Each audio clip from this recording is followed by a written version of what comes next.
Почитувана македонска јавност, почитувани медиуми и колеги.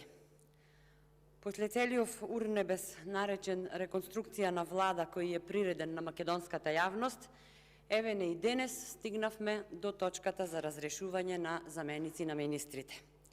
Секако, како и до сега, немаме образложение ниту зошто едни се разрешуваат, ниту зошто други се назначуваат, но како и да е, имаме можност да продолжиме да ги разобличуваме лагите и криминалите на владеачките гарнитури. Јас ви ја разбирам нервозата, колеги од мнозинството, и знам дека тоа ви пречи, но опозицијата е тука за нештата да станат појасни. За жал, имаме уште многу за разобличување, а крајната оценка ќе ја добиете на избори, тогаш кога ВМРО-ДПМНЕ ќе ја формира новата влада.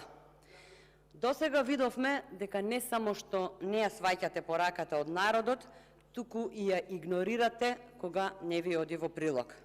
Нервозни сте и заради рейтингот кој од ден на ден вртоглаво ви опаѓа, а тоа што не се запрашувате себе си зошто, тоа е веќе ваш проблем. Говорите за наводна реконструкција без збор да кажете што всушност реконструирате. Изминативе денови упорно ја одбегнувате главната тема и ни буква не чувме за предлог кандидатите и нивните квалитети. Зошто? Затоа што во оваа коалиција одамна е изгубен компасот за квалитет и поимот квалитет се изедначува со поимот интерес. Никој, ама баш никој од стабилново ви мнозинство, кој пред реконструкција броеше 64 пратеници, па се окрупни на 64, не се јавивте за збор да кажете што план имаат новиве. И тука ве разбирам како да кажете и што да кажете кога немаат план. Во нормална држава, реконструкција на влада подразбира да разрешиш некого заради тоа што, например, застранил од планираните цели, затоа што може би се испоставило дека нема капацитет да ја реализира зацртаната програма и слично, па потоа се назначува друг со образложение каква е неговата визија и во што ќе биде подобар од оној пред него. Само кај нас се разрешува без образложение, се назначува исто така без образложение. Но знаете што е најлошо? Најлошо е што македонската јавност, освен што ја измачивте и секојдневно ја мачите со најлошите економски показатели, дополнително ја измачувате со овој циркус, со кој притоа никаква надеж кон подобро не нудите. Каде се проектите? До каде е квалитетното образование, поквалитетното здравство, инфраструктурата? И да се држам до точката на дневен ред, а тоа е разрешувањето на Башким Хасани од Министерството за одбрана, Абдул Шукјур од Министерството за земјоделство, шумарство и водостопанство и Љулзи Малију од Министерството за образование и наука. И бидејќи неизбраниот ни премиер не знае зошто ги разрешува, еве јас ќе се обидам, како што би рекол еден од колегите од Алијанса, да предпоставам. Па предпоставувам дека Башким Хасани е разрешен од заменик министер кој раководи со Министерството за одбрана, затоа што ја обвини ДУИ дека не дава отчет, затоа што вршеше избор на професионални војници во партиска организација. Од Министерството за одбрана беа украдени документи со назнака строго доверливо, чие неовластено откривање може да ја загрози државата, а никој не понесе кривична одговорност.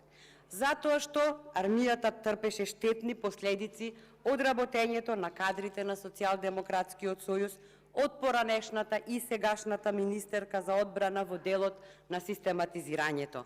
Затоа што армијата не го добива потребното внимание од владата, затоа што не одбрани од корумпираниот систем и од криминалот, затоа што сите гледаме дека Македонија не е безбедна земја и така натаму.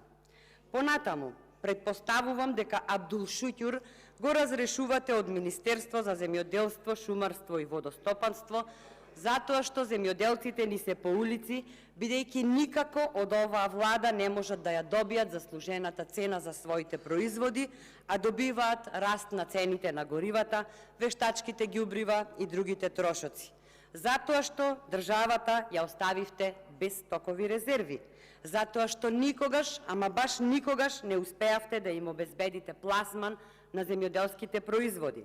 Затоа што заради целосна неорганизираност на државата, додека цел свет имаше недостаток на храна и двојно повисоки цени, струмичките земјоделци немаше кому да ја продадат зелката. Затоа што заради неспособноста бар пумпните станици да ги поправите, без наводнување останаа 4500 хектари лозови и овошни насади во тиквешијата. Затоа што на македонските сточари им доцнат субвенциите за 2022 година, а со години им доцни исплатата на персоналниот данок. И на крај, предпоставувам дека Љулзим Алију го разрешувате од заменик министер за образование и наука, затоа што лошите политики во образованието никако да запрат, заради тоа што УКИМ е на 1944 место според Шангајската листа. Наместо поголеми плати, вршевте притисоци, закани и заплашувања кон наставниците, затоа што нема главни книги за 2022-2023 година, затоа што имаме неизвесен старт на учебната година без учебници и свидетелства, затоа што генијалците во Македонија добиваат само слики од министрите, додека родителите сами си им го плаќаат образованието, затоа што и веб страницата на Министерството за образование и наука беше недостапна, затоа што наместо нови учебници МОН плати 530.000 евра за привремени материјали за учење, затоа што Миликија стана инспектор за истраги со завршено средно образование, затоа што не се води сметка за менталното здравје на учениците, наместо да се занимавате со решавање на проблемите на студентите, се занимававте со приватизација на студентските домови, затоа што ученици учеа во ладни училници, затоа што нема разрешница од судењето на Лидија Димова, затоа што со буџетот скративте на инвестиции во образованието, студентскиот стандард и изградбата на студентските домови, а за наука има најмал буџет, затоа што поништивте испит на 111 кандидати за директори, спротивно на законот, затоа што за службени трошоци лани потрошивте пари колку за реновирање на цело училиште. Кој ќе ги плати овие ваши грешки, колеги? Граѓаните. Нашите граѓани, од кои над 67% не веруваат дека Ковачевски ќе ја подобри економијата. Македонските граѓани, од кои 55% сметаат дека се влошува состојбата во Македонија само затоа што функционерите неправилно ги трошат парите.